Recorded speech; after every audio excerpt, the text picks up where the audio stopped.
Aujourd'hui, en ce vendredi saint, nous méditons sur les paroles de Jésus en croix. Cette phrase nous révèle son amour infini, son pardon et sa mission pour nous.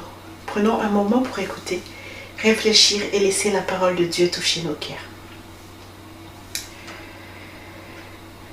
La première parole, Père, pardonne-leur car ils ne savent pas ce qu'ils font. Luc 23, verset 34. Jésus prie pour ceux qui le crucifient, montrant que l'amour et le pardon vont au-delà de nos offenses. Même dans la douleur, il intercède pour les autres.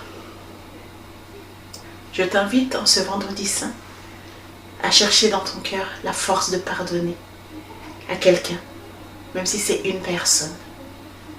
Concentre-toi quelques minutes, demande au Saint-Esprit de te révéler.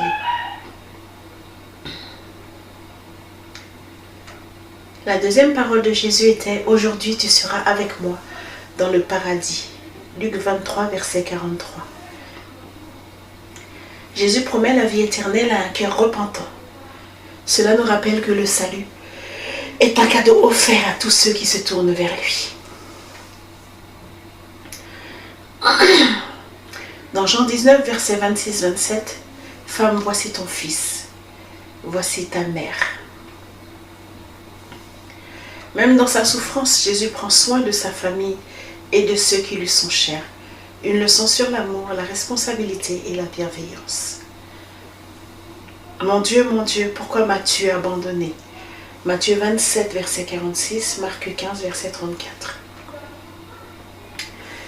Jésus exprime l'abandon ressenti pour nos péchés. Cela montre qu'il a vécu pleinement la séparation d'avec Dieu que nos fautes méritaient. Jean 19, verset 28, Jésus dit « J'ai soif ». Une parole humaine, un cœur souffrant. Elle nous rappelle l'humanité de Jésus et sa vulnérabilité pour nous. Tout est accompli. Jean 19, verset 30. Le plan de salut est terminé. Par cette parole, Jésus déclare que le prix pour notre rédemption a été payé. Père, je remets mon esprit entre tes mains.